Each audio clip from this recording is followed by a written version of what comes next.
Bien, hermanos, que el Señor nos bendiga a todos. Vamos a continuar con nuestra serie de eclesiología. Como bien ustedes saben, a lo largo de estos domingos, en el primer domingo estuvimos hablando de qué es la iglesia y cuál es su propósito. La iglesia es un grupo de personas que ha sido llamado fuera, ¿recuerdan? Con un propósito específico. También Alexandro estuvo hablando de qué es el discipulado. Básicamente el discipulado tiene que ver con la instrucción, la enseñanza, la manera en la que se hace crecer a otra persona a través de enseñarle todas las cosas. Y esta mañana vamos a estar hablando acerca de quiénes son los oficiales de la iglesia y cuál es su función. El objetivo con esta predicación es demostrar que la Biblia ha instituido oficiales en la iglesia y esos oficiales tienen un rol que jugar. Y básicamente de eso se va a tratar esta predicación. Vamos a orar y vamos a comenzar. Señor, te damos muchísimas gracias por tu palabra. Rogamos la bendición tuya sobre ella, sobre cada uno de nosotros, para que podamos, Dios del cielo, entenderla e interiorizarla. Danos también el poder para aplicarla y para vivirla. Y te pedimos tu bendición. Hazlo por amor de tu nombre. Te lo pedimos en el nombre de tu Hijo. Amén. Bien, hermanos, entonces como hoy no tenemos corriente, pues todo tenemos que ir por la Biblia. Lo primero, vamos a estar respondiendo básicamente esas dos preguntas. ¿Quiénes son los oficiales de la iglesia? ¿Y cuáles son las funciones de esos oficiales? ¿Qué hacen los oficiales dentro de la iglesia? En primer lugar, ¿quiénes son los oficiales de la iglesia? El Nuevo Testamento menciona dos tipos de oficiales únicamente en la iglesia local. Vamos a buscar el libro de Filipenses o la epístola de Filipenses, capítulo 1, versículo 1. Filipenses capítulo 1, versículo 1. En Filipenses capítulo 1, versículo 1, nos encontramos en la salutación de la carta que Pablo le está haciendo. Dice: Pablo y Timoteo, siervos de Jesucristo, a todos los santos en Cristo Jesús que están en Filipos. Y miren lo que dice: con los obispos y diáconos. Lo voy a repetir.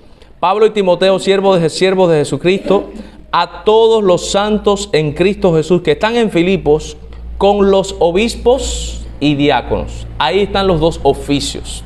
El Nuevo Testamento establece que toda iglesia local tiene solamente dos oficios, o tiene dos tipos de oficiales. ¿Quiénes son? Los obispos, que sabemos ya que los obispos son los pastores, y diáconos.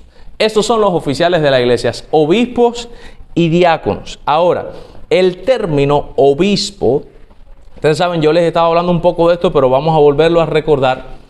Obispo, anciano y pastor es el mismo oficio que es nombrado de tres formas distintas. De hecho, la palabra obispo significa episcopos, o sea, se pronuncia episcopos en griego y literalmente significa jefe, guardián, inspector o vigilante. O sea, la palabra significa sobreveedor, o sea, la idea es supervisor. La palabra obispo, uno de los aspectos que denota del pastor es que el pastor es el que supervisa todo en la iglesia y a todas las personas. Vigila por ellos, vela por el bien de ellos, pero también vela en absolutamente todo lo que se hace en la iglesia. De hecho, puede ser traducida como inspector. Yo creo que esa palabra para nosotros los cubanos la podemos entender claramente. Es un inspector. Usted sabe que un inspector es el que llega a verificar si lo que tú estás haciendo lo estás haciendo correctamente y de la manera legal. Eso es una de las funciones del pastor. El pastor tiene autoridad en la iglesia para llegar en cualquier servicio, en cualquier ministerio y establecer reglas dentro de ese ministerio. Por ejemplo, obviamente, claro que yo no soy una dama.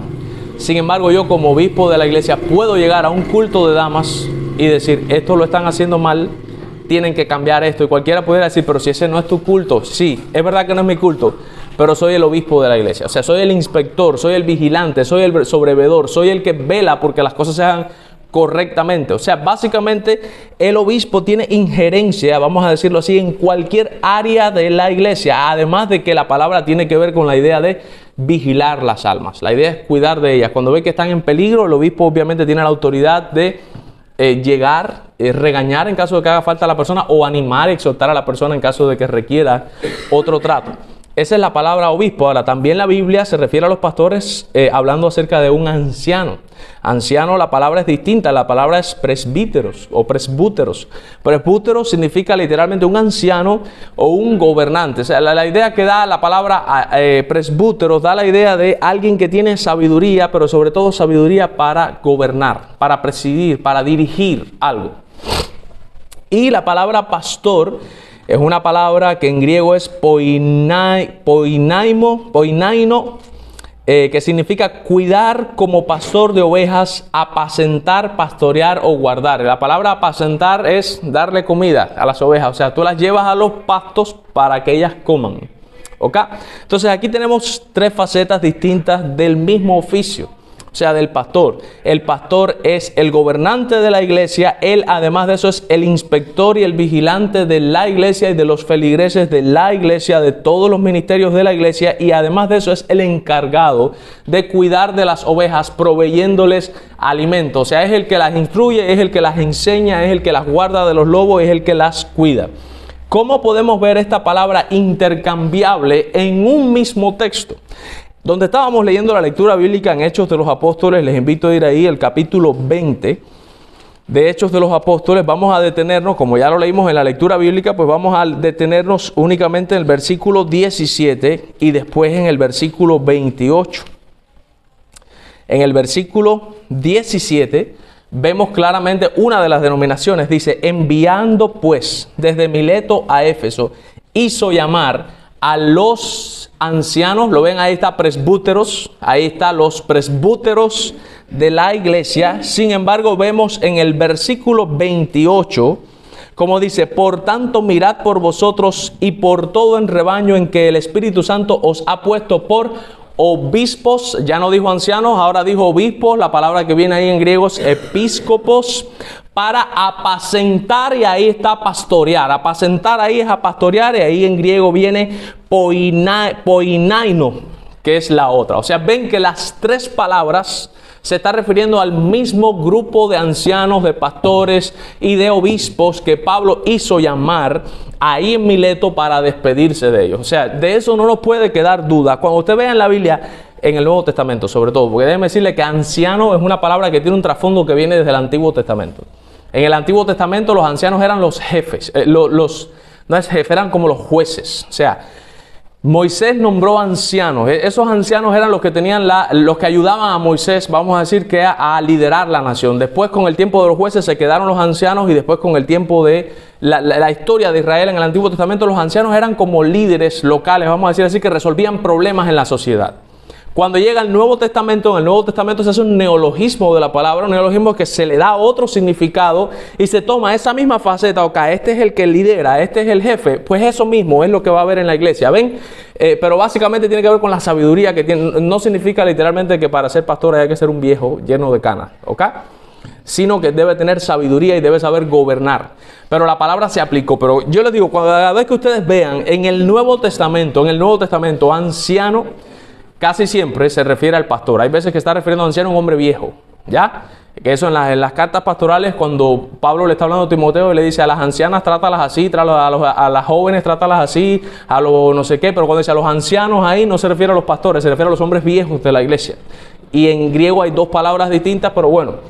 Pero básicamente casi siempre, cada vez que usted vea a un anciano en el Nuevo Testamento, piense en primer lugar que se está refiriendo al pastor. Cuando vea obispo, piense, eso es al seguro, ese es el pastor de la iglesia. Y cuando vea pastor, que es la que menos se usa, fíjense, la que nosotros más usamos, el pastor es la que menos se usa en el Nuevo Testamento. En el Nuevo Testamento se inclina más por obispos y se inclina más por ancianos, no tanto por pastor. Pero bueno, ahí están las tres palabras, intercambiables, refiriéndose al mismo oficio. Vamos a ir a Primera de Pedro, capítulo 5, versículos 1 y 2, para que ustedes vuelvan a ver cómo se utilizan las mismas tres palabras para referirse a las personas, y las palabras se utilizan de manera intercambiable. Lo mismo que en Hechos de los Apóstoles, pero ahora lo está haciendo Pedro. Pedro dice aquí, en Primera de Pedro capítulo 5, estoy en los versículos 1 y 2. Dice, ruego a los ancianos presbúteros, ahí está la primera palabra, ruego a los presbúteros que están entre vosotros, yo presbútero. O sea, si usted hace una pregunta, ¿Pedro era un anciano? La respuesta es sí, Pedro también era un anciano. También con ellos y testigo de los padecimientos de Cristo, que soy participante de la gloria que será revelada. Apacentad, ahí está poinamo de nuevo, pastorear, pastoreen, la grey de Dios que está entre vosotros, cuidando, y ahí se pierde la traducción, pero en griego cuidando se deriva de opiscopos. La idea es como que es supervisando a la iglesia. Ahí es donde viene la palabra obispo. Es una de las funciones del obispo. Vamos a decir que si pudiéramos llevarlo al español, el obispo obispea a la iglesia. No sé si me entienden. Eso es lo que dice ahí. Cuidando, obispeando la iglesia. La idea es vigilando la iglesia, supervisando la iglesia, cuidando de ella, no por fuerza, sino voluntariamente. O sea que Pedro también hace un intercambio de las palabras. O sea, vamos hasta aquí. Hemos respondido hasta la mitad de la pregunta. ¿Cuántos oficiales hay en la iglesia? Hemos dicho, el Nuevo Testamento enseña que las iglesias locales tienen solamente 2 oficiales. Son los pastores y son los diáconos. Ya vimos que para ser pastor, anciano, pastor y obispo es la misma persona. Ahora, vamos a enfocarnos un poco más en los diáconos. La palabra diácono viene obviamente del griego, asimismo, diácono se pronuncia y significa literalmente un servidor, un ministro o un ayudante. Eso es lo que es un diácono. Fíjense, cuando usted busca el significado de la palabra, ya usted sabe lo que es un diácono. Servidor, está para servir. Ministro es lo mismo que servidor. Ministro literalmente significa esclavo. Un servidor, un esclavo y un ayudante. La pregunta es, ¿un ayudante de quién? Eso es una de las cosas que yo quiero responder en esta mañana. Primero les voy a decir un comentario de alguien que dice, la iglesia toda, esto nos tiene que quedar claro. La iglesia local, obviamente me estoy refiriendo a la local, toda, reconoce y designa a sus oficiales. Fíjense que hay 2 verbos ahí. La iglesia completa reconoce, número 1, y segundo, los designa. Vamos a empezar por el primero. ¿Qué cosa es reconocer un oficial? Usted reconoce un oficial cuando usted se da cuenta de que hay personas en la iglesia que cumplen con los requisitos o para ser pastor o para ser diácono. Tú te das cuenta, tú dices, Ciclanejo, este puede ser que sea pastor. Esperancejo, no lo veo como pastor, pero sí lo veo como un diácono. Eso es lo primero, la iglesia, y la iglesia por mayoría, por unanimidad, no por unanimidad, la mayoría de la iglesia tiene que ver lo mismo. ¿Sabe? La mayoría de la iglesia tiene que reconocer eso, que cuando usted diga fulano, usted diga diácono. ¿Sabe? Por consenso la mayoría. O cuando usted diga Ciclanejo, usted diga pastor. Eso es lo primero, lo reconoce. La idea es que se da cuenta. Y lo segundo, es el segundo paso. Después que ustedes reconocen a esa persona, que obviamente eso es un proceso, porque la Biblia dice que tiene que ser puesto a prueba. Eso no es así que lo reconoces hoy y ya mañana lo estás ordenando negativo. Después que los reconoces, lo segundo es que los designas. La idea es ahí cuando ya se hace la votación, se levanta la mano, literalmente ya lo estamos poniendo como diácono, lo estamos poniendo como pastor y después se procede a hacer la ordenación de la persona para que la persona sea oficialmente un oficial de la iglesia, sea reconocido como diácono o sea reconocido como pastor. Ahora dice este comentarista, la iglesia toda reconoce y designa a sus oficiales bajo el señorío de Cristo y bajo la guía del Espíritu Santo. Escuchen esto, no son los oficiales quienes se autodesignan por capricho individual sin el consenso o la aprobación del cuerpo. ¿Qué significa eso? Que si alguien se para dentro de la iglesia y dice, yo creo que yo soy tremendo pastor, y el resto de la iglesia no lo ve, aunque él diga que él es pastor, si la iglesia no lo ve, olvídenlo. No se puede ordenar como pastor. Si alguien se para y dice, yo considero que yo soy tremendo diácono, si la iglesia no ve ese diaconado, por mucho que la persona se sienta diácono, olvídenlo también. Eso lo tiene que ver la iglesia. Lo tiene que ver la persona, pero lo tiene que ver la iglesia. ¿Ok? Por eso es que vuelvo desde el principio, porque este comentario, fíjense que lo puse entre paréntesis, como que bueno estuvo esto de que lo dije. No, esto lo tengo que citar. La iglesia toda reconoce y designa a los oficiales bajo el señorío de Cristo y bajo la guía del Espíritu Santo, y no son los oficiales quienes se autodesignan por capricho individual, sino sin el consenso, o la aprobación de todo el cuerpo. Esto supondría que solo ellos y no el cuerpo todo está bajo la guianza del Espíritu Santo y del señorío, lo cual es falso. O sea, si alguien se para y dice, yo soy pastor, yo soy diácono, y no lo ve la iglesia, básicamente lo que estaría diciendo, yo soy el que estoy viendo las cosas bien y ustedes están mal. Y no, es al revés. En el caso de la iglesia local, la mayoría, es la iglesia en su mayoría la que tiene que ver la misma cosa. Lo que va a demostrar que ciertamente Dios ha estado levantando a alguien es que la gran mayoría ve lo mismo con respecto a la persona. Usted habla de una persona, Pedro, la gran mayoría entiende, Pedro es un diácono. Usted puede decir, Dios lo está levantando, porque si mucha gente dentro de la iglesia ve lo mismo, ahí puede haber una gran probabilidad, a menos que la iglesia sea muy inmadura, pero bueno, estamos abogando porque haya conocimiento para esto. Pero si la gran mayoría ve lo mismo, lo más probable es que sí, que Dios esté levantando a Pedro como un diácono. ¿Entendemos eso? ¿Les quedó alguna duda con respecto a eso? ¿Ok? ¿Quiénes son los oficiales de la iglesia? Podemos responder que son los pastores y los diáconos. Y ahora, escuchen esta pregunta. La primera pregunta es, ¿quiénes son los oficiales de la iglesia? Esta segunda pregunta es, ¿qué son los oficiales de la iglesia? ¿Quiénes? Pastores y diáconos. ¿Qué son los pastores de los oficiales de la iglesia? ¿Qué son los oficiales de la iglesia? Respuesta: los líderes de la iglesia. De ahí es donde viene la palabra oficial. Oficia. La idea de oficiar tiene que ver con que preside la persona lidera. ¿Quiénes son los oficiales de la iglesia? Los pastores y los diáconos. ¿Qué son los oficiales de la iglesia? Ellos son los líderes de la iglesia.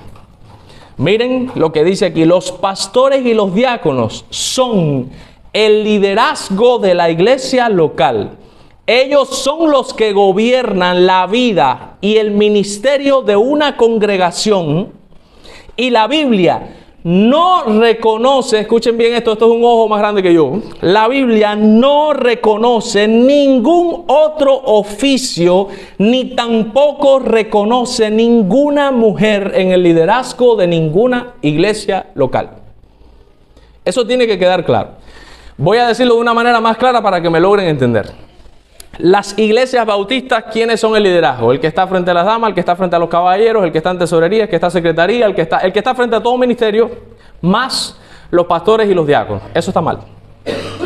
Lo que enseña el Nuevo Testamento es que los líderes de la iglesia son nada más los pastores y los diáconos, son los dos oficiales. Y lo ven en Filipos. Pablo le escribe a Filipos y ¿a quién le está escribiendo? Al liderazgo de la iglesia. Y quiere dice a los hermanos en Cristo Jesús que están en Filipos con sus pastores, o son obispos y diáconos. Se acabó. Él no dijo con esto, más el presidente de las damas, el presidente de los caballeros, presidente de los niños, presidente de los... No dijo nada de eso. Pastores y diáconos. Esos son los líderes de la iglesia. Son ellos los que lideran, nadie más. Si usted mira los requisitos en Timoteo, usted ve claramente que para ser pastor hay que ser hombre y que para ser diácono hay que ser hombre.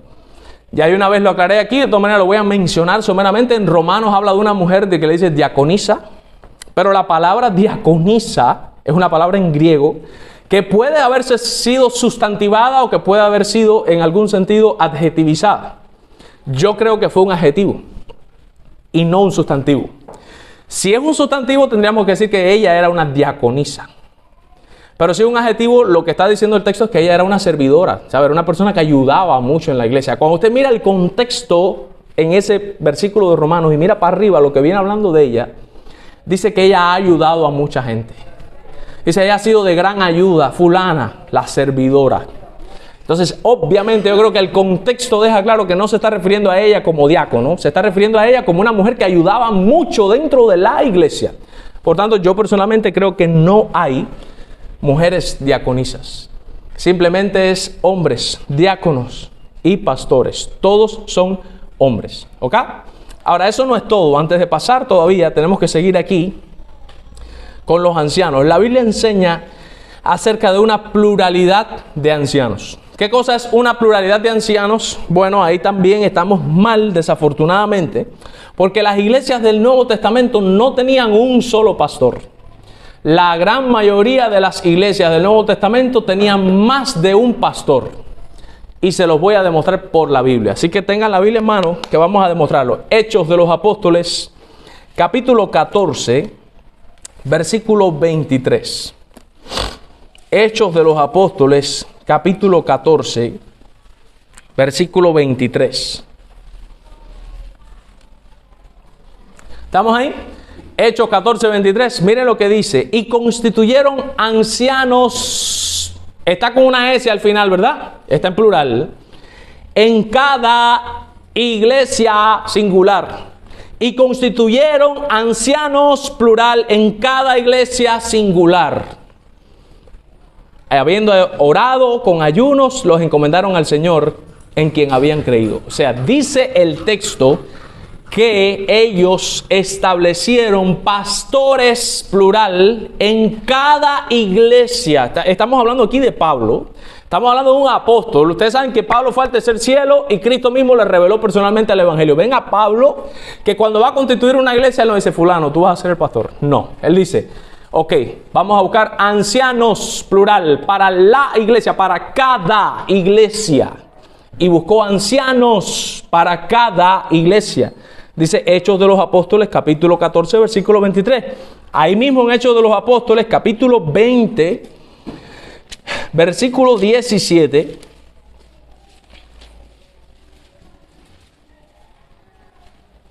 Dice de la siguiente manera.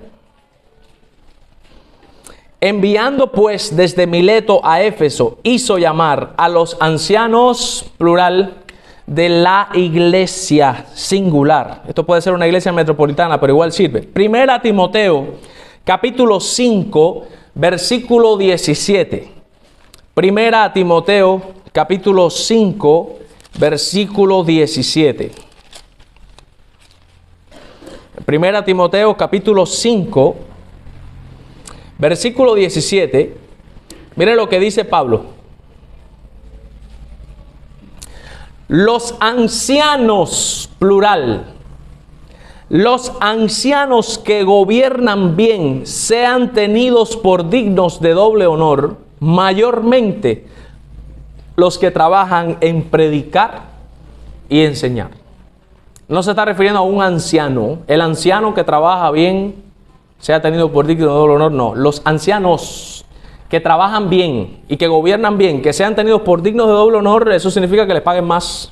Hablarle más claro. O sea, la idea es que los que enseñan y predican se les debe pagar más que a los que no enseñan tanto. Porque la Biblia enseña, que eso es una de las cosas que quiero hablar aquí, que en el pluripastorado no todo el mundo predica con la misma frecuencia, ni no todo el mundo hace, vamos a decir que exactamente lo mismo. Eso es una cosa que les quiero explicar ahora después, por eso me quiero apurar. Y miren Santiago capítulo 5, versículo 14, este es uno de los textos más explícitos. Ustedes están cansados de leerlo, ustedes se van a dar cuenta cuando lo lean. Van a decir, míralo ahí, compadre, cómo yo no lo había visto, porque ese texto lo sabemos de memoria y está ahí. Santiago capítulo 5, versículo 14 de Santiago. Miren lo que está diciendo Santiago. ¿Está alguno enfermo entre ustedes? Que dice, llame a los ancianos, plural, de la iglesia singular. ¿Está algún enfermo entre vosotros? Llame a los ancianos de la iglesia y oren por él, ungiéndole con aceite en el nombre del Señor. Llamen a los ancianos, los pastores de la iglesia. Estamos hablando aquí de una iglesia que tiene más de un pastor. Ese es el modelo bíblico. ¿Por qué? Fíjense qué buena pregunta. ¿Por qué? Si hacen falta tantos obreros que Jesús le dijo, oren y ruéguenle al Padre porque mande obreros a su mies porque la mies es mucha y los obreros son pocos. La pregunta es, si hacen falta tantos obreros, ¿por qué Dios ha diseñado que en una iglesia haya más de un pastor cuando pudiéramos dividirnos y quedarnos uno por iglesia y así todas las iglesias tienen pastor? Voy a responder eso brevemente. En primer lugar, por estas razones que les voy a decir ahora, hace falta un pluripastorado. Es necesario. Dios nunca hace nada por gusto. En segundo lugar, la Biblia enseña que cada vez que Dios ha constituido una iglesia, Dios mismo levanta dentro de la iglesia a esos pastores que van a surgir. Él lo hace. Acuérdense que nosotros estamos en un momento de la vida en donde muchas iglesias que se constituyen iglesias no son realmente una iglesia. Que les quede eso bien claro. Hay muchos lugares que dicen esto es una iglesia y ahí Dios no está. ¿Ok? Tienen que entender esto. Estamos hablando de iglesias verdaderas, cosas que se hacen bien, de verdad con el favor de Dios. La Biblia promete que Dios va a levantar de entre ellos mismos a los pastores. ¿Ok? ¿Por qué es necesario que existan varios pastores? Y usted se va a dar cuenta de muchas cosas que usted va a decir, oye, ¿verdad que sí? Puse aquí ventajas de una pluralidad y paridad pastoral. Pluralidad de pastores, hay varios pastores. Paridad pastoral significa que todos los pastores tienen la misma autoridad. Porque no todas las iglesias lo hacen así. Por ejemplo, la IBI, en la iglesia de Miguel Núñez hay pluralidad de ancianos, o sea, hay muchos pastores, pero no hay paridad. ¿Qué significa que no hay paridad? Que, por ejemplo, Miguel Núñez es el pastor principal y todos los demás son como copastores, se sujetan a él. El jefe es él. Eso no es lo que enseña la Biblia. Lo que enseña la Biblia es que hay muchos pastores y todos son los jefes. Vamos a decirlo así, todos están al mismo nivel. No es que fulano es más jefe que yo, ni yo soy más jefe que fulano. Es que todos somos jefes. ¿Ok? ¿Y por qué es importante la paridad pastoral? Miren, ventaja de una pluralidad y paridad pastoral. Número 1, responsabilidad bíblica. Compartir la autoridad con un grupo de hombres puede guardar a un hombre de ejercer el señorío equivocado sobre la congregación. Se los voy a poner práctico. Cuando hay un solo pastor en la iglesia, ustedes saben que el poder corrompe. Yo no sé si ustedes lo sabían, el poder corrompe a la gente. Cuando eres tú el jefe, es muy fácil que la persona termine enseñoreándose y a veces hasta abusando de la iglesia. Y la pregunta, ¿quién de los que está abajo se atreve a parársele de frente al pastor y decir, usted está mal? El que lo haga sabe perfectamente que eso le puede costar que lo voten y que acaben con todo su ministerio y todo su sacrificio de muchos años se puede ir abajo, porque literalmente él es el cacique de la iglesia y lo que él diga es lo que se hace. Sin embargo, cuando hay más de un pastor, un miembro normal de la congregación que está viendo que el pastor está fallando, no se atreve a decírselo porque lo respeta. Pero otro pastor que es tan pastor como él, no tiene miedo de ir y llegar y decirle, mira, te estás equivocando en esto. Porque no se lo está diciendo un miembro de la iglesia, se lo está diciendo otro pastor. No sé si me entienden. O sea que cuando hay más de un pastor es más difícil que uno solo tome el control de todo y que sea el capataz y el cacique de la iglesia. O sea, básicamente al haber más pastores, suponiendo que, por ejemplo, que haya más pastores, ya yo no puedo hacer lo que a mí me dé la gana. Yo no puedo tomar una medida porque yo quiero, porque es mi antojo, porque van a haber otros pastores que también son tan pastores como yo que me pueden decir, mira, Janior, eso está mal, ¿sabes? Tú te estás enseñoreando de la grey y eso no es correcto, estás haciéndolo con genio, estás comportándote mal, los estás maltratando. Ellos sí se atreven a decírmelo porque ellos también son pastores. Ellos sí se atreverían a decirme algo que quizás ninguno de ustedes se atrevería a decírmelo a mí, personalmente. Por eso es importante. Segundo, hay más sabiduría. Obviamente, en la multitud de consejeros dice la Escritura que está la sabiduría. Por tanto, existe una mayor probabilidad de que la sana doctrina se preserve. Obviamente, si hay más de un pastor y viene uno de los pastores y se para a predicar y dice que empezó a hablar en lenguas por la noche y que Dios le reveló algo que hacen el resto de los pastores, no, esto hay que quitarlo. Automáticamente, y el resto de los pastores reúnen a la iglesia y le dicen, miren hermanos, aquí hay un problema serio, fulano se está descarrilando, nosotros vamos a hablar con él, lo vamos a sacar del ministerio por un tiempo, él tiene que corregir eso. Pero si no hay más pastores y ahora de repente mañana llego yo aquí, me paro en el púlpito y empiezo, ¿qué pasa? Pero cuando hay más pastores, obviamente todos tienen que tener la misma línea teológica, eso tiene que quedar claro. Todos hay que tener unidad en el pensamiento teológico. Cuando hay más pastores es muy difícil que la iglesia pierda la sana doctrina, porque es que son varias cabezas y todos están. Yo no sé si han visto en las redes sociales acerca de Steve Lawson. Steve Lawson es un hombre que ha sido tremendo predicador. Él ha escrito muchísimos libros y él tiene una predicación, su predicación más famosa se llama Te costará todo. Hay como un video cortico, traducido al español abajo con letras, subtitulado, que se llama así, Te costará todo. Steve Lawson. Steve Lawson cayó en adulterio ahora. Hermanos, le estoy hablando de un pastor reformado, un pastor bautista reformado. O sea, una de esas gente que usted lo pone arriba, como decir John MacArthur, como decir Paul Washer, como decir Sujel Michelin. Una gente de esa que tú lo tienes allá arriba como una persona que tú admiras, que tú consideras que Dios lo ha usado muchísimo. Ahora de repente se destapó que Steve Lawson había cometido adulterio con una muchacha joven que tiene 20 y pico de años y él tiene 73 años. Y después, para más rematar, salió una noticia de que llevaba 5 años cometiendo adulterio con esa misma mujer. 5 años. Yo estuve viendo a Willie Graham. Willie Graham hizo una cobertura especial en su canal de YouTube y Willie Graham dijo, hermano, yo estoy empezando a dudar de la salvación de Steve Lawson. ¿Cómo ese hombre se podía parar domingo tras domingo detrás del púlpito y predicar como si nada estuviera pasando? Llevaba 5 años acostándose con otra mujer jovencita de 20 y pico de años. Un hombre casado. Un viejo de 73 años. ¿Qué pasó cuando se destapó? Como la iglesia tenía más de un pastor, ¿qué hicieron el resto de los pastores? Le dijeron a Steve Lawson, hasta aquí llegaste, y lo quitaron. Mi pregunta, si Steve Lawson llega a ser el único pastor, ¿quién lo quita de ahí? Nadie lo saca. Maldonado no traicionó a su mujer y no se divorció y se casó. Pregunta, ¿quién lo pudo quitar del pastorado? Nadie, porque es él solo, él es el apóstol, dice él, ¿quién lo quita? Nadie. Pero cuando hay más de un pastor, uno falla y el resto de los pastores intervienen automáticamente y le dicen, ya. Claro, ellos tomaron la medida, sacaron a Steve Lawson del ministerio, tomaron medidas serias. Lo quitaron del ministerio, le quitaron el salario que tenía como pastor, le dijeron que iban a tener encuentros con él cada no sé cuánto tiempo para estar orando por él. O sea, él tenía que venir, ahora él, que era parte del cuerpo pastoral, tenía que venir como un miembro normal de la iglesia a orar con ellos, para ellos orar por él, para ayudarlo a salir de su adulterio. Y empezaron a borrar todas sus predicaciones que estaban subidas en la plataforma de la iglesia, las empezaron a borrar de ahí hasta 5 años atrás. Y quitaron su foto de la página web de la iglesia, donde están los líderes de la iglesia, todos los pastores. El primero era él, porque él era, vamos a decir, como que el pastor principal. Quitaron su foto de la página web de la iglesia y ya no aparece Steve Lawson en la página web de la iglesia. ¿Por qué se pudo hacer eso?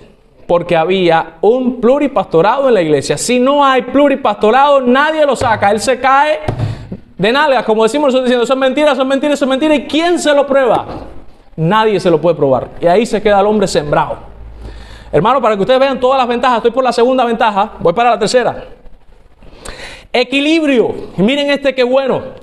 ¿En qué sentido puede haber equilibrio? En que ningún hombre tiene todos los dones necesarios para edificar a su iglesia. La pluralidad de ancianos ayuda a la iglesia a tener hombres con diferentes dones en el liderazgo, lo cual se pueden complementar. O sea, otro pastor puede tener un don, puede ser mejor que yo en tal área. Y en esa área, cuando toque algo que tenga que ver con eso, miren, me retiro yo y lo dejo a él porque él lo hace mejor que yo. Porque el don de él es mejor que el mío en ese aspecto. Les puedo poner un ejemplo. Podemos tener varios pastores. 4 pastores. Y tú dices, ok, vamos a cantar.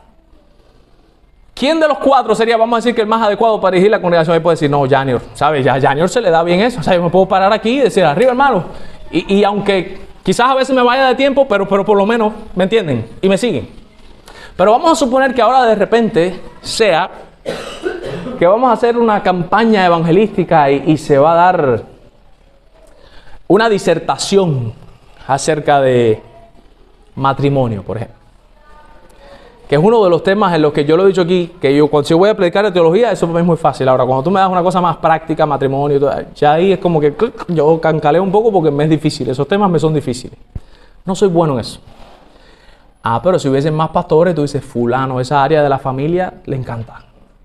O sea, no, va a predicar fulano porque él es el que mejor domina ese tema, el que más lo sabe y los dones de él se inclinan mucho hacia eso de la familia, él lo va a hacer. Y así en todo, ahí donde está la paridad pastoral. Por eso les digo que no todos predican frecuentemente. En la iglesia de Sujel Michelén, el que más predica es Sujel Michelén. Porque el que tiene, vamos a decir que el don de la enseñanza más desarrollado es el que más debe predicar, porque es el que más lo entienden, es el que mejor se explica, aunque los demás también a cada rato prediquen, pero el que mejor desarrollado tiene el don es el que más debe. Pero, por ejemplo, cuando viene familia, a hablar de familia, no es Sujel Michelén casi siempre el que predica es, acuérdenme el nombre de la familia, ¿cómo se llama, Alexandro? El que habla de la familia, Marcos Peña. Cuando es familia, Marcos Peña es el que viene a eso. Cuando se está hablando, por ejemplo, de un resúmenes de libros, porque Sujel Michelén es muy teológico, pero Salvador es un poco más bueno a la hora de explicar cosas generales. Cuando se hizo, por ejemplo, un estudio en la IBCJ, se hizo un estudio de libro por libro del Nuevo Testamento. ¿Quién fue el seleccionado? Salvador Gómez. Porque Salvador Gómez es mejor en eso. Vamos a decir que es más maestro que Sujel. Sujel es más predicador, pero Salvador es como que más maestro. Pero cuando Otto Sánchez era parte de la IBCJ, ¿qué es lo que hacía Otto Sánchez? Se dedicaba a liderar un instituto que tenía la iglesia. ¿Por qué? Porque a Otto Sánchez le gustaba mucho la parte de la pedagogía, clases, seminarios, graduar estudiantes. Y era pastor igual, de hecho él se fue ahora y se fue para otra iglesia, está en la IBO, y ahí está en la IBO como el pastor principal de la IBO, pero eso le gustaba a él, la parte de las clases. Eso estoy hablando de las iglesias de Sujel Michelén. Otto Sánchez se llama él. Entonces, hay un equilibrio, es la tercera ventaja. Cuarta ventaja, se reparten las cargas. Obviamente, hermanos, no es la intención de Dios que un solo hombre cuide toda la iglesia. Hermanos, no se puede dividir en 80 partes. Son demasiadas cosas para una sola persona. Por tanto, se reparten las cargas. Incluso el más fiel y más dotado de todos los pastores necesita la ayuda de otros hombres de Dios para que le ayuden a prestar especial atención a sí mismo y a todo el rebaño. Hermano, ahora cuando estuve en Santa Clara, estuve hablando con el pastor de la Long Oak y estábamos hablando de este término. Estoy hablando un poco a Alexandro de eso también. En inglés existe un término que se llama burnt out. Burn en inglés es quemarse. Out, ese final atrás, out es fuera, pero ese final atrás le da una connotación más dura. La idea, para que usted entienda, un burnt out es cuando alguien está, como decimos el buen cubano, fundido. Es un término que se utiliza como con pastores específicamente. Cuando un pastor está burnt out, es cuando el pastor ya está abrumado, no puede más con la iglesia y hermanos, terminan renunciando al ministerio. ¿Sabe? Vienen de repente un día, reúnen a la iglesia y le dicen, ya, hasta aquí yo fui el pastor de ustedes, y tú dices, ¿cayó en pecado? No, no cayó en pecado, no le pasó nada. El problema fue que, como decimos buen cubano, se fundió, no pudo más, cuando es él solo. Entonces, eso en Estados Unidos, que es el país que más estadísticas tiene, ellos los tienen registrados en estadísticas y dice que en 5 años, de todos los pastores que se gradúan de un seminario y salen al ministerio, en 5 años, ya no sé qué % altísimo, termina burnt out en un periodo de 5 años. Y en 10 años el % crece, no sé, no recuerdo si hasta 70 o hasta 80, burnt out, casi todos. Porque son uno solo. Con una iglesia. Donde hay muchísima gente, donde hay muchísimas cosas, donde todo el mundo quiere que seas tú. Que eso es algo que los hermanos de la iglesia no entienden. Todo el mundo quiere que tú seas el que estés. Que tú seas el que ore, que tú seas el que comparta la palabra, que tú seas el que vengas, que tú seas el que estés presente para ver lo que está pasando, que tú seas el que resuelvas esta situación, que tú seas, eres tú. Entonces tú dices, ok, mírenlo y yo quiero que ustedes se sensibilicen un poco, y no solamente conmigo, sino para el futuro, para cualquier otro pastor. Tú lo miras desde tu perspectiva y tú dices, yo nunca molesto al pastor, y quizás es verdad. Tú dices, es verdad, raramente esta persona molesta al pastor. Pero cuando tú le dices, yo tengo este problema, yo necesito que tú vengas a arreglar, tú tienes que entender que junto contigo hay 7 o 8 al mismo tiempo que te han dicho en la misma semana que ellos también tienen un problema que ellos quieren que tú vengas a resolverlo. Hermano, se lo digo, de verdad que hay veces, bueno, yo se lo puedo confesar aquí, yo he tenido días en que yo he llorado, porque yo digo, yo le he dicho al Señor, yo no puedo más. Yo un día de esto, o voy a amanecer muerto, o voy a terminar burnt out y voy a decir, mira, hasta aquí llegué. Porque no puedo, de verdad se los digo. No puedo. Hay días que siento, hay otros días que no, hay otros días que soy un tren y puede venir lo que sea y lo aguanto todo, pero hay días sensibles en los cuales a uno ya se cree que no puede más. Que ahí es donde yo le digo a la mamá, si hoy no tenemos una casa en otro lugar, bueno, tenemos una casa en Ciego, pero ahí vive mi abuela, pero no tenemos para perderme. Yo a veces le digo a la mamá, si me quiero perder un mes, o sea, quiero irme de vacaciones, ir a la iglesia, hermano, me voy de vacaciones. Y ya. Miren, poner el teléfono en modo avión y no saber más nada de aquí hasta después de un mes. Para ver si yo recapacito un poco. Eso le pasa a todos los pastores, hermano. Cuando usted va a un círculo de pastores, por ejemplo, cuando usted va al seminario y se reúnen muchos pastores y todos empiezan a hablar, todos están en la misma. Todos están en la misma. Hermanos, a mí me dio hipotiroidismo por el estrés tan grande de trabajo que yo tenía. Cuando tú miras, una de las causas es un estrés intenso durante un tiempo prolongado. Eso fue lo que me pasó a mí, porque yo no nací con hipotiroidismo. Me dio hipotiroidismo por eso. Entonces, se reparten las cargas. Y una quinta ventaja, tener pastores a los cuales tenerles que rendir cuenta. Esta para mí es una de las mejores. ¿En qué sentido? Es más fácil a un pastor reprender a otro pastor cuando está fallando en eso. Y es más fácil que un pastor le tenga que rendir cuentas a otro pastor cuando hay más pastores. ¿Qué significa eso? Vamos a suponer que ahora aquí ponemos 4 pastores más. Ok, somos 5. Vamos a poner Junior. Yo tengo 4 pastores. porque no sé si me entienden, esos otros pastores son al mismo tiempo el pastor mío. No sé si me entienden. Yo soy el pastor de ellos 4 y ellos 4 al mismo tiempo son los pastores míos. Y eso es lo que dice en Hechos 20, cuando Pablo le dice, velad por vosotros mismos. Ahí se puede interpretar como cuídense ustedes o cuídense entre ustedes mismos, cuídense. También se puede interpretar así. Entonces, si yo tengo más pastores, no es que todos somos iguales y ninguno le pregunta al otro cómo tú estás. No, es que cualquier otro pastor es pastor mío también. Es pastor de ustedes y pastor mío, porque yo también soy parte de la iglesia. Y ese otro pastor puede venir a mí y me dice, Janior, ¿te pasa algo? ¿Tienes algún problema? Y pedirme cuenta. ¿Qué te pasó? ¿Por qué hiciste tal cosa? Porque ese es mi pastor. Entonces, es pastor de la iglesia junto conmigo, pero él es pastor mío. Y yo soy pastor de él. Por eso a mí me gusta Sugel Michelén. Cuando habla del resto de los pastores de su iglesia, en la iglesia de Sugel llegaron a ser 9 pastores. Ustedes saben cómo Sugel Michelén se expresa. Dice, mis pastores me pidieron. ¿Quiénes son mis pastores? Me pidieron los otros 8 pastores. Ellos tienen una reunión todos los martes en donde entre todos se decide qué se va a predicar, quién va a predicar, de qué se va a hablar, por qué es importante. Y Sugel mismo ha dicho que él a veces ha querido predicar de una cosa y el resto de los pastores han entendido que no es eso, que va a ser esto otro, y es consenso.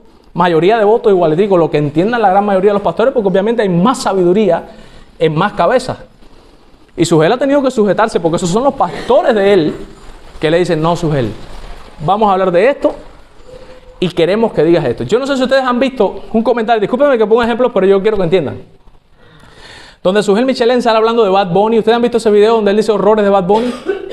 En una predicación sale diciendo que Bad Bunny, que su música, y él dijo, nunca se me olvidó, ¿ustedes saben por qué yo estoy diciendo esto? Porque mis pastores me pidieron que no dejara de decir esto.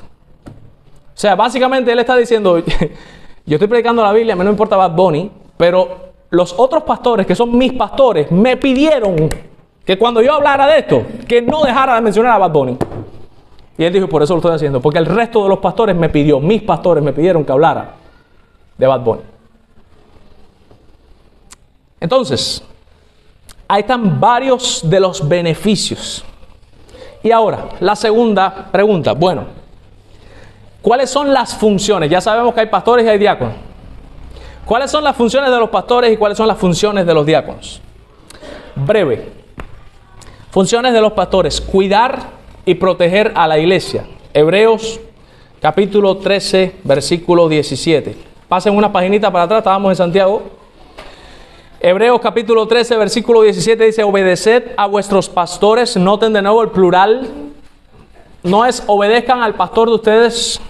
Hebreos 13, 17 es obedeced a vuestros, plural, pastores, y sujetaos a ellos. Son más de uno, porque ellos son más que uno. Velan por vuestras almas como quienes han de dar cuenta para que lo hagan con alegría y no quejándose, porque esto es provechoso. O sea, uno de las funciones del pastor es cuidar y velar por las almas de la iglesia. ¿Ok? Lo segundo, otro de sus deberes es instruir a la iglesia. Primera Timoteo capítulo 3, versículo 2. Dice Primera Timoteo capítulo 3, versículo 2, pero quizás es Segunda Timoteo, vamos a ver si es Segunda Timoteo capítulo 3, versículo 2. No, hermanos, ahí me confundí. Instruir a la iglesia. La Biblia dice que prediques la palabra a tiempo y fuera de tiempo, instruye, reprende, redarguye y nadie te menosprecia. La idea es que él tiene que enseñarle a la iglesia la palabra de Dios. Es su segunda función. Tercero, identificar a otros pastores y trabajar en pos de que algún día los puedan ordenar. Segunda Timoteo capítulo 2, versículo 2 lo dice claramente: lo que has oído de mí ante muchos testigos, esto encarga a hombres fieles que sean idóneos para enseñar también a otros. O sea, los pastores tienen que estar identificando a posibles pastores que Dios esté levantando dentro de la iglesia para él captarlos y empezar a trabajar con ellos para que ellos algún día lleguen a ser pastores de la iglesia. Esa es otra de sus funciones en la iglesia. Y liderar la iglesia, obviamente, dirigir la iglesia. Primera Timoteo 5, 17 dice claramente: los ancianos que gobiernan bien sean tenidos por dignos de doble honor, mayormente los que trabajan en predicar y enseñar. ¿Ok? Ahora, ¿cuál es la función de los diáconos? ¿Cuál es la función de los diáconos? Tremenda pregunta, porque ahorita les dije que ellos trabajaban para ayudar, y yo les dije, ¿ayudar a quién? Y yo quería responder esa pregunta, ¿a quiénes ayudan los diáconos? Vamos para allá, vamos a buscar Hechos de los Apóstoles, capítulo 6, versículos desde el 1 hasta el 4. Vamos a ir a Hechos de los Apóstoles, capítulo 6, versículos desde el 1 hasta el 4. Este es el texto sede. ¿Qué es un texto sede? Cuando el texto está hablando del tema que nosotros queremos hablar. Los diáconos. Esta es la primera vez, lo que se conoce en teología, la ley de la primera mención, la primera vez que se establecen diáconos en una iglesia. En Hechos, capítulo 6, versículo 1 en adelante, dice: en aquellos días, como creciera el número de los discípulos, hubo murmuración de los griegos contra los hebreos, de que las viudas de aquellos eran desatendidas en la distribución diaria. Entonces, los 12 convocaron a una multitud de los discípulos y dijeron: no es justo que nosotros dejemos la palabra de Dios para servir a las mesas. Buscad pues, hermanos, de entre vosotros a 7 varones, lo dice claramente, de buen testimonio, llenos del Espíritu Santo y de sabiduría, a quienes encarguemos de este trabajo, y nosotros persistiremos en la oración y en el ministerio de la palabra. Aquí está. Creció la iglesia, hay mucha gente, se está repartiendo ayudas a las viudas. ¿Y qué quería la iglesia? Que Pablo y el resto de los pastores fueran los que se encargaran de eso. Y Pablo dijo: no está bien, no es correcto, esto no tiene que quedar claro. No es correcto que un pastor deje de estar orando y de estar estudiando, porque es el que se para a instruir a la iglesia. No es correcto que deje de hacer eso para estar haciendo funciones de diácono en la iglesia. ¿Ok? Entonces, ¿qué fue lo que dijo? No está bien que nosotros dejemos de estar estudiando y de estar orando para estar llevándole comida a las viudas. No. Designen a ustedes 7 hombres.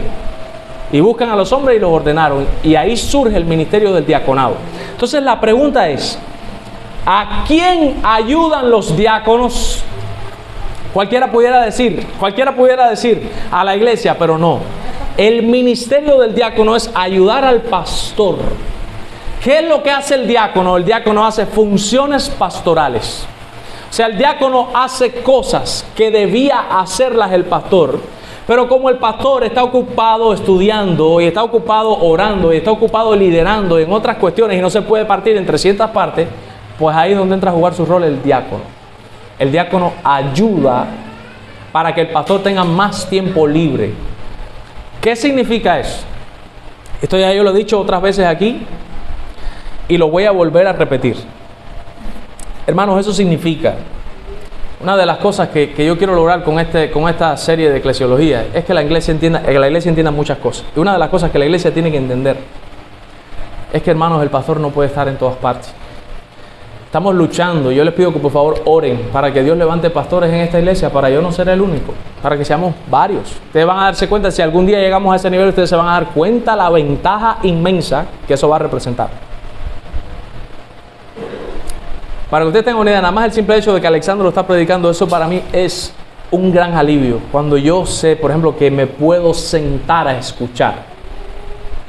Porque yo llevo casi 3 años en esta iglesia en donde todos los domingos yo cantaba, yo oraba, yo leía la Biblia y yo predicaba siempre. Eso puede llegarme a estar burnt out. Entonces, pero cuando llega el momento que yo también necesito recibir, porque yo también soy una oveja, que no se les olvide. Yo también necesito ser alimentado. Yo necesito sentarme en algún momento y cantar desde abajo, sentado para yo cantar también. Y yo también necesito escuchar un texto y diga: oh, qué bueno está eso, y subrayarlo, porque a mí también me gusta la palabra de Dios y me gusta aprender. Por eso es importante, una de las cosas. Pero ustedes tienen que entender como iglesia de que no pueden esperar que para todo esté ahí el pastor. Esa es la función de los diáconos. Hay personas en esta iglesia y en todas las iglesias que se quejan: el pastor, nadie me viene a ver. No, lo que dicen es nadie me viene a ver. No es que nadie lo venga a ver, lo que significa es el pastor no me viene a ver. Cuando tú ves una persona: a mí nadie me viene a ver, no está queriendo decir que nadie, es que no viene el pastor. Pero yo siempre les digo, hermano, el pastor debe ir a ver a las personas. Por supuesto que las tiene que ir a ver. Claro que las tiene que ir a ver. Pero no puede ir a todos siempre. Yo diría que, por ejemplo, si una persona está faltando, ¿por qué tiene que el pastor, en medio de su apretada agenda, tener que sacar un tiempo para ir a ver a esa persona para que no se moleste, cuando puede ir un diácono? O cuando puede ir un miembro, un líder de la iglesia que le diga, mire, vengo en nombre de la iglesia, vengo a orar por usted, usted faltó, lleva faltando muchísimo tiempo, no fue el pastor. Pero el problema es que los cubanos tenemos el problema de que si no es el pastor, usted quedó como que fue por gusto. Ya, no me han venido a ver. Y no, usted tiene que entender que cuando alguien va a visitarte por una situación, en cierto sentido esa persona va en representación de la iglesia y en representación de los pastores de la iglesia. Eso es importante que lo entendamos porque esa es una de las funciones diaconales. Miren lo que dice Francisco Lacueva. Francisco Lacueva hizo un comentario sobre esto y también lo puse entre paréntesis. Dice, si pudiéramos resumir la palabra del ministerio del diaconado sería esta: servicio. Eso es lo que hace un diácono, servir. Dice, Francisco Lacueva encuentra algunas funciones para el diaconado, como el de servir de vínculo entre el pastor y las necesidades de la congregación, atender a las necesidades tanto materiales como espirituales de la misma congregación, ayudar o auxiliar en el servicio de los cultos de adoración y servir a la iglesia con un amor incondicional por el Señor y por su obra, para que los pastores tengan más tiempo para orar y estudiar. Eso es un diácono. Por eso es que ellos también son oficiales de la iglesia, porque ellos son, vamos a decir, ellos hacen la mitad del trabajo del pastor, para que ustedes entiendan. La idea es, hay que visitar a fulano, ok, fulano que es un diácono, ve tú, para que yo me pueda quedar aquí esta tarde sentado en el buró, porque todavía no he redactado la introducción de la predicación, por ejemplo, porque todavía no he definido cómo voy a hablar de la paridad pastoral, porque todavía tengo que estudiar más este tema. Ve tú, fulano, ¿ven? Está haciendo una función mía, debería haber ido yo, pero él lo hace por mí, o sea, él es mi cara, vamos a decirlo así, él es como el representante mío. Vengo en nombre del pastor a visitarte. Hay alguien en un hospital, fulano ve, y fulano va en nombre de la iglesia. Obviamente si no se está muriendo, va para allá en nombre de la iglesia y hace una función pastoral para que los pastores puedan quedarse haciendo otras cosas. Eso es un diácono. Conclusiones. Tanto los pastores como los diáconos son hombres dones. Eso ya lo expliqué aquí en Efesios 4:11. Dice que cuando Jesús vino, cita un salmo, dice, cuando vino de la batalla, Él dio hombres dones a la iglesia. ¿Y cuáles fueron esos hombres dones? Apóstoles, profetas, evangelistas y pastores maestros. Son hombres dones. O sea, la idea es como que de entre todo el bulto de gente salvada, Dios escoge a algunos de esa gente y se los da como regalo a la misma iglesia. O sea, los pastores y los diáconos son regalos de Dios que Dios le da a la iglesia. Por eso les digo que Dios los levanta de la misma iglesia. De la misma iglesia local, Él saca fulano, Esperancejo. Y es como que Dios les regalara a ustedes mismos estos pastores que salieron de ustedes y estos diáconos que salieron de ustedes. Son hombres dones, hombres regalos que Dios le hace a la iglesia,